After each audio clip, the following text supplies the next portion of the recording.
What the F is this? Split Fiction's Joseph Ferris shuts down players upset by the game's two female protagonists. The It Takes Two director doesn't care what's in between your legs. So I seen this headline and I was able to kind of skim through this article and I wanted to go ahead and talk about this. Now, when it comes down to, modern day gaming and everything like that, I can kind of see where, in a sense, I can actually kind of see both sides of this argument. Of course, with the gaming industry, going in the direction that it's been going in the past few years, yeah, I can definitely see individuals, especially developers, being like, "Oh, it doesn't matter what's in between your legs," kind of a thing, and I don't appreciate that fans are kind of making some of these comments.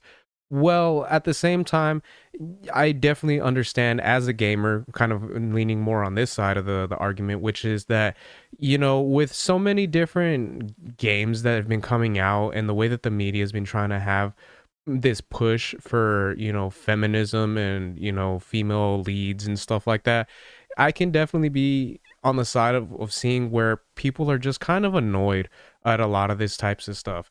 Do people hate if a character in a game is a female lead? No. And one of the main key games that kind of proves that is Tomb Raider. Tomb Raider is a game that has a female character that is the lead and everything like that. And yeah, some people can kind of make the argument, well, like, oh, well, it's a chick that's trying to look sexy, and you know what I mean? She's like the sex symbol of gaming when it comes down to females. And yeah, that's definitely going to be something why, a lot of gamers out there, male gamers in particular, will kind of enjoy seeing a character like that. It wasn't just because of the sex appeal that people liked that character. It was also with the fact that she had an attitude and a character like her, who she was as an individual, that really gravitated to a lot of gamers and stuff like that really thought that she was a badass. And with the way that a lot of games nowadays, and not just games but like movies and stuff like that, what they end up doing is they take a lot of these female characters and they kind of give them these traits and stuff that are kind of what a lot of feminists kind of claim that all men are trying to be. You know what I mean? Where they're like arrogant, they're good at everything, everyone loves them kind of a thing, which is not how it is for a lot of men out there in general. But it's kind of that look that I feel like a lot of feminines kind of try to make it seem like, oh, this is something that all guys have and all of them have in their characters and stuff like that. And don't get me wrong, there are male characters out there in video games that kind of have that type of style and stuff like that to them, like those character traits and everything. But at the same time, a lot of regular individuals, male and female, can kind of see that that's not everyone, that's not every guy, and that's definitely not every girl. So whenever they kind of do this stuff with females, they give them a lot of these annoying characteristics at times that even with a male character, it can be a bit much at times. But they try to make it seem like that's what makes a female strong, as opposed to actually taking on the qualities and traits that they have that do make them strong. So it is an argument that can be made on both sides, but I wanted to go ahead and go over some of this article and then just kind of give my thoughts as we go along to kind of discuss some of the arguments that on both sides. So It Takes Two director Joseph Ferris shuts down complaints about there being shock and horror, two women at the forefront of this new co-op adventure split fiction. Hazelight Studios head and the co-op maestro behind joyous platformers It Takes Two, Prison Escape Sims A Way Out, and A Twisted Fairy Tale Brothers, A Tale of Two Sons have been reacting to the comments from players in a new video on Fall Damage, and Ferris didn't hide his disdain for the bad apples who are mad about something as silly as having to play as a woman. And again, it's not necessarily that it's you're having to play as a woman. It's just that with so many games that are kind of pushing for female leads and stuff like that, it's getting tiresome. And it doesn't have to do with the fact that it's just like, oh, it's just because you don't want to play as a woman. It's because they've pushed it so much to the point where you see it and you just roll your eyes. That was kind of a little bit of the direction that I had seen when I first seen that this game was coming out, until I watched the trailer. I actually did a video on it, so if anyone does want to watch it, you can. And I actually enjoy, from what it looks like the game is going to be. I thought it was pretty cool, the fact that they have like a futuristic style, almost like a Tron type of game that you're going to be playing at one point, and then it kind of goes into this medieval kind of fairy tale type of aesthetic that you're going to be playing as. And the fact that it's two female characters, I didn't mind. I'm like, it's whatever, it is what it is. You can even see that in the reaction video I did for it. The only thing I'm kind of having a little, the only thing that kind of worried me is that there is one point in the game. It's not the only thing that worries me, but just there is one point where one of the characters kind of makes like a reference where they're gonna be like cursing. We're like, oh, is what the fuck, and it kind of like cuts out. And but it's just one of those things where it just the dialogue for it didn't come like naturally, and it just seemed a little bit weird in the sense that they were trying to have like cursing in it to try to seem edgy.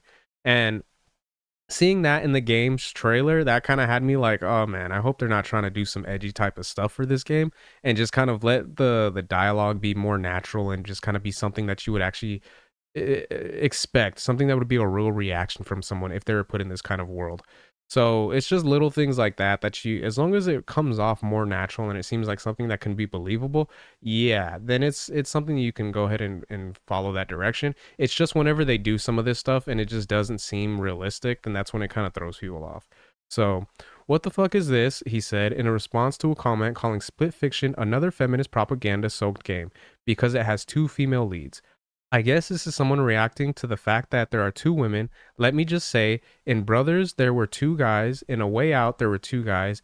In It Takes Two, there was one guy, one woman. And now that there are two girls, everyone's complaining.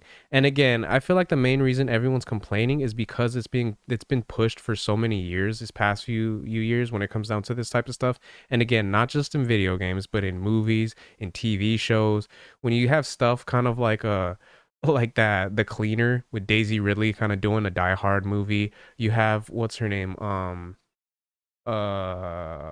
I can't remember the name off the top of my head, but it's the black woman that's doing the movie where she's like the president and she's saving her family, which is it's really stupid. You see her like take down a dude that's like twice her size, which in reality wouldn't happen. You have TV shows like Queen Latifah as the equalizer. Just a lot of this stuff that just isn't realistic, and it's just it comes across as very cringe when you see stuff like that happen so much in our media in today's day and age. Seeing a game that has two female protagonists, it's gonna rub some people the wrong way. Let's just face it. You know, I mean, and you might not agree with it out there if you're watching this, but at the same time, when you see this stuff pushed for so many years at this point, it's just getting annoying. And it just there's a lot of people that see this type of stuff, and that's gonna be the first thing that comes to their mind. And you at the end of the day, you can't really blame them because it isn't coming out of nowhere. This is stuff that has been happening for, like I said, the past few years, and a lot of people are just they're done with it, man. They're sick of it. So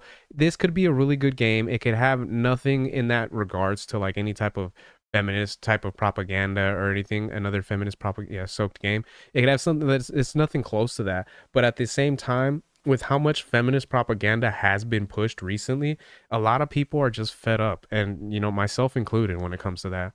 So he shouldn't even have to, but Fares went on to defend the dual protagonists, explaining that they were inspired by his own two daughters and he doesn't care what's between their legs. That's totally not interesting to me. Good characters is what's important. And that's where I do agree with him a lot. It is based on the characters and what they like, how they're written, how they're portrayed. That's what really works with you know, storytelling and what people want to be playing as with the video game. And that's one of the reasons why when I first seen this game and I actually checked out the trailer for it, I didn't criticize it at all really in regards to the fact that there are female characters in this story, because when it comes down to the game itself, it is based off of two characters, one that loves doing futuristic type of storytelling while the other one likes to do more fantasy, and they just happen to be females is what I got from when I watched the trailer. So yes, it can be very easy to see two female leads and just automatically be like, all right, this is some feminist propaganda that they're trying to push. But with the track record that the individuals have for the games that they've made, like it says, this takes two in Two Brothers, kind of a game and stuff like that.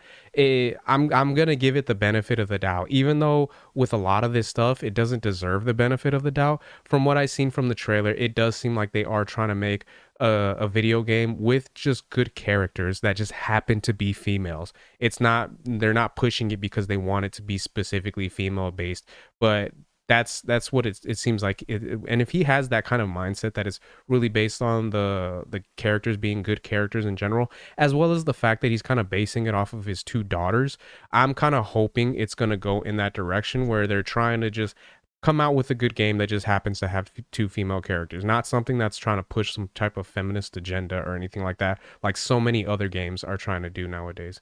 So the problem is less about feminist propaganda and more about the bigotry that gets pushed in almost every social media platform these days because anger leads to engagement and engagement makes money, whether the people contributing to these pages realize they're being used or not. The crowd mad about, let's say, a black man in Assassin's Creed Shadows or two women in a co op game weren't around to complain about Barrett in Final Fantasy VII or Lara Croft in Tomb Raider, or they weren't as loud at least. So I'm glad Fairs is calling out the blatant hypocrisy. And I don't think it's necessarily hypocrisy because when you think about stuff like Final Fantasy VII or Lara Croft Tomb Raiders, that was back in the day kind of a thing. So a lot of the complaints and stuff like that weren't really mentioned as well. I'm sure even back in the day, like in the 90s when Tomb Raider first came out, there probably were some dudes that were like, I don't want to play as a girl, that's kind of stupid, kind of a thing. But it was mainly kind of that was probably more lied in like bigotry, but at the same time you weren't hearing it as much as you were nowadays because of the fact that feminism type of stuff, especially like the modern day feminism, wasn't pushed as much as it was back then, kind of a thing. And when it comes down to people trying to be like, oh, well, there's a black man in Assassin's Creed Shadows, a lot of people that were complaining about that happen to actually be Japanese people, which is where the setting is based off of for, Assassin's Creed Shadows. It wasn't just men out there that were complaining, you know what I mean, or white men that were complaining about that stuff. It was actually people from that culture that were like, we don't like this because this doesn't represent our where we're from in our country in the sense that you guys probably think it does.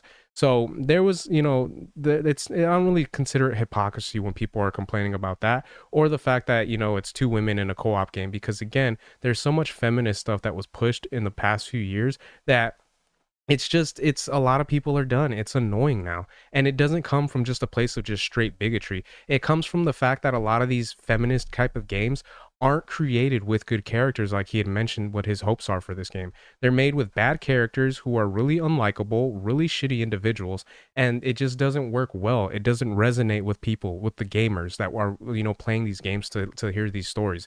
So when people are making this statement that it's like, oh, it's just sexism or it's just bigotry because the men just want male characters, it's like, no, we're down to have female characters. Just make sure that those female characters are someone that you can relate to. Like just because it's a female doesn't mean it can't be someone that I myself as a guy can relate to. You know what I mean? So when it comes down to a lot of this stuff, I feel like it's just there's arguments that can be made on both sides from my perspective, but I'm standing more on the side that I can definitely see where people are coming from and how a lot of people are just fed up with this type of stuff.